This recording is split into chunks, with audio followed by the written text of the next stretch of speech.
Broken time drumming is an act of being able to freely and expressively voice various motivic ideas. These are things that I've discussed in great length in many of my live streams, which are available elsewhere on my channel.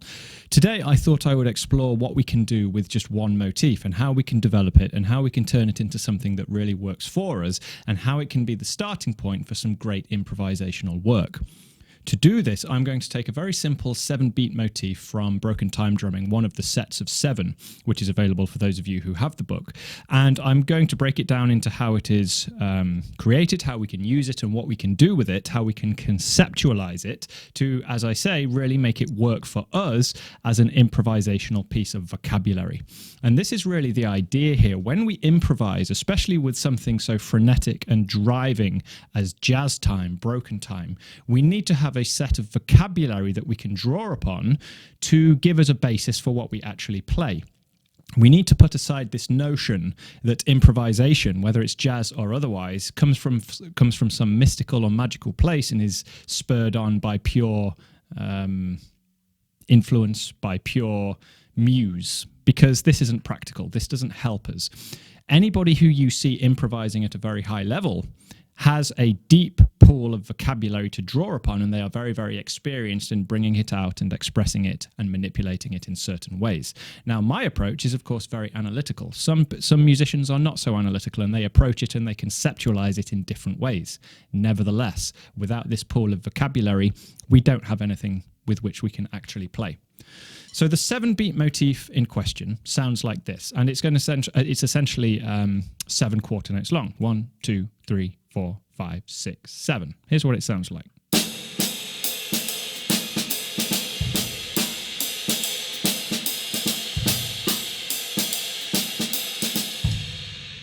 One, 2, 3, a 4, a 5, a 6, a 7. Obviously, I'm swinging the 8th notes, okay? A little bit faster, played repeatedly, it sounds like this.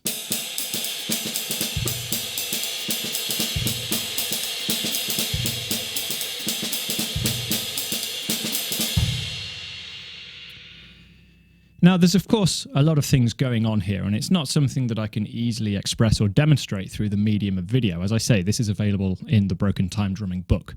But let's consider what's going on. We've got 3 voices on the drum kit, and we've got the main voice leading cymbal. What do I mean by that? Well, I consider the snare drum, bass drum, and hi-hat to be part of the motif, and the cymbal to be part of the kind of icing on top that drives it forward as time. However, that ride cymbal is linked with the motif as a whole. So we're not thinking kind of motif and separate. We're just thinking of them all as one expressive motivic idea.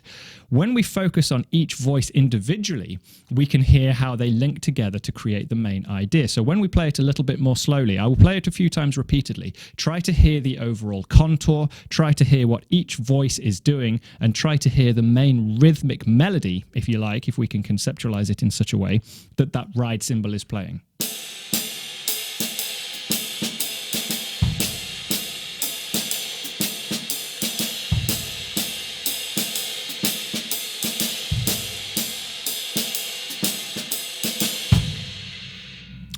Now, perhaps most characteristic of this particular 7-beat motif are the 2 quarter note snare drum strokes that lead it off. This is going to be the kind of recognizable factor that keeps us looping around, and we can hear those. Listen out for those if I play it a little bit more quickly again.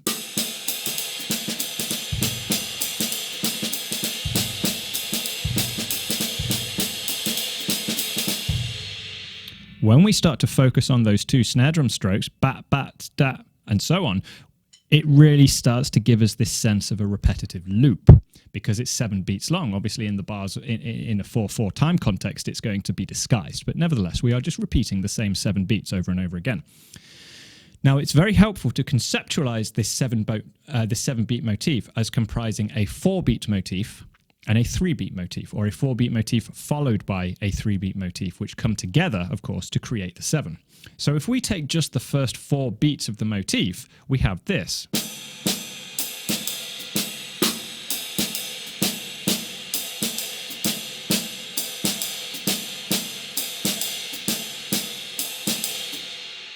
Which is perhaps a little bit more familiar because it's based in 4 beats of the bar.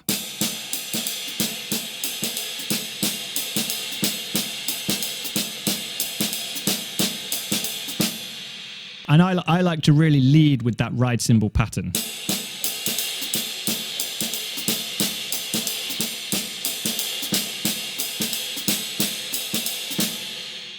So for the sake of what we're going to talk about today, let's call that our 4. That is our 4-beat motif derived from the larger 7-beat motif. Following on from that, we have the 3-beat motif, which is derived from the last 3 beats of the 7.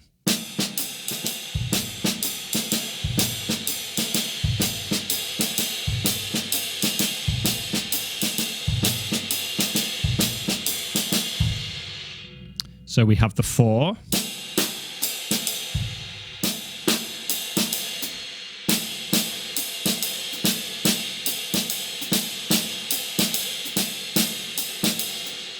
And we have the 3.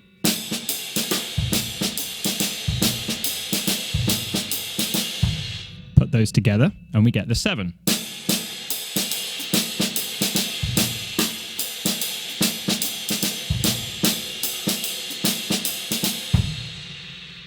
Now, why is this useful? Because if we conceptualize this longer 7-beat motif as actually comprising 2 shorter 4 and 3 motifs, we can start to change the order and change the combinations to actually double our money, so to speak. We've got more we can do with 2 shorter motifs than just 1. So if we think of a 7 as essentially being a 4-3 combination, what if we played 4-4-3? We play the first 4 beats twice.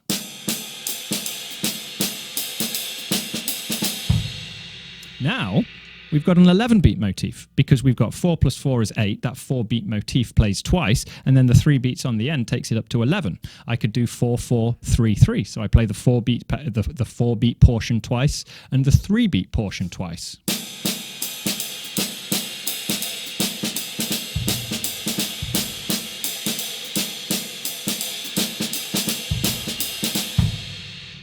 Now, this, of course, becomes far more interesting when we simply improvise. Rather than having a predetermined combination of 4 and 3s, I simply decide on a whim, depending on what I want to produce on the sound I'm going for, whether I want to play the 4 or the 3. So I'm going to try this now. Try to keep track each time you hear it of whether I'm playing the 4 or whether I'm playing the 3. Again, just so it's in your mind, think of them as sort of short, self-contained melodic phrases. The 4 sounds like this.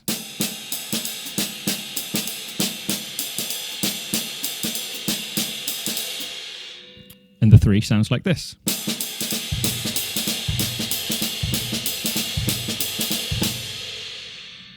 So let's try putting them together now in various permutations.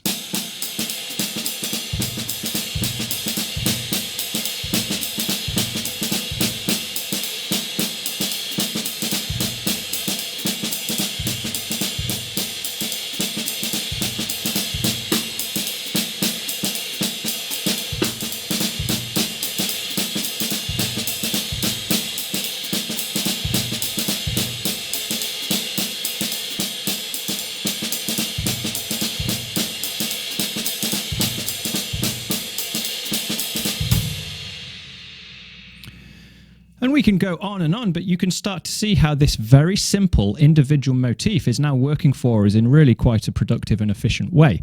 I've got 2 main ideas that come together to produce the larger whole, but if I focus in on each of those individual ideas individually, I can play quite a lot, quite freely, essentially comprising 2 individual motifs that can come together and form one greater whole. Now, to really polish this off, we can introduce a 3rd motif that we use just to break up the possible monotony of limiting ourselves to just 2, or 1-7, so to speak. So let's introduce a simple 5-beat motif. Let's go with this one.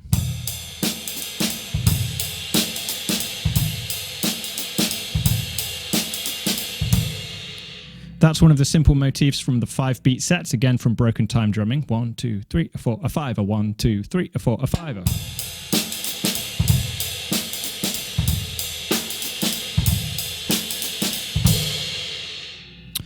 So again, we can conceptualize this in one of 2 ways. Either I've got a 5 and a 7, Or I've got a 5, a 4, a 3, and then combining the 4 and a 3 to 7. It really depends how I want to contextualize these or conceptualize these. But the important point is I've now got actually quite a deep pool of vocabulary that can work for me in a very powerful way that's actually very simple. It's only based on, at heart, a 7-beat motif and a 5-beat motif. So first of all, let's hear the 7 and the 5 next to each other to see what sort of time feel this creates. I'll do the 7 first. So this is just 7, 5, 7, 5.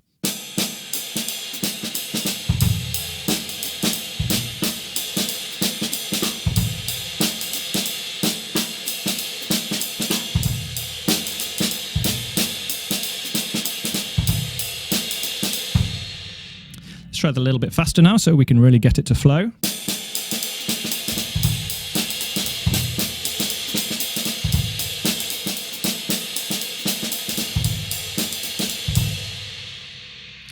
Now, before we go any further, let's do what we did with the 4 and 3 and improvise the order. So rather than sticking strictly to a 7-5-7-5, I might play 7-7-5, 7-5-5-7, 5-5-5-7, 5-5, 7-7-7, etc. It doesn't really matter. Let's just try varying the order and see what time feel this produces for us.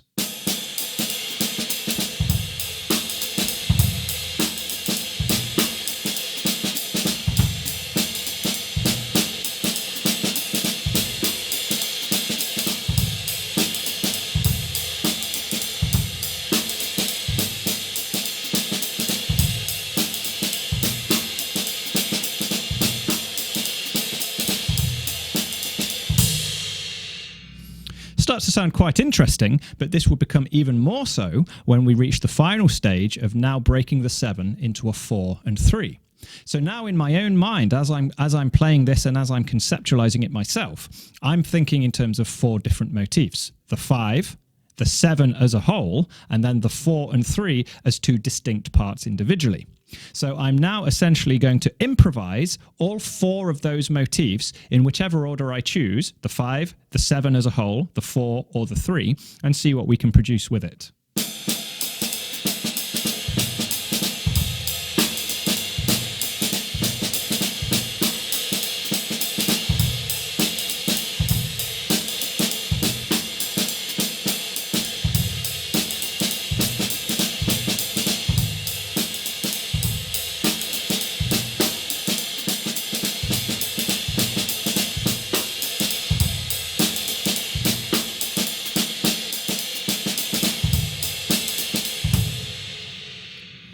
Let's try that a little bit faster now.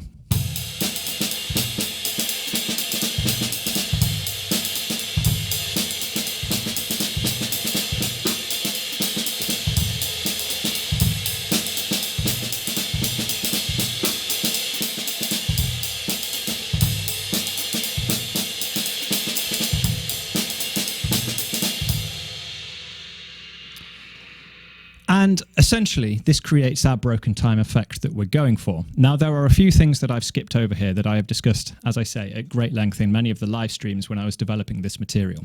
First of all, and most importantly, when we practice this with a view to using this for real, with a jazz band, playing along to music, that sort of thing, and even for our own benefit and discipline as practitioners of the art form, we need to practice this in context of 4 bars of 4/4. This is really the only way that we're going to solidify our timing here. Now, I'm not going to repeat all of the things I've done from these previous videos, but essentially, we learn to count these with a backing of 1, 2, 3, 4, 2, 2, 3, 4, 3, 2, 3, 4, 4, 2, 3, 4, regardless of the motif we are playing. So this, of course, creates a polyrhythmic effect.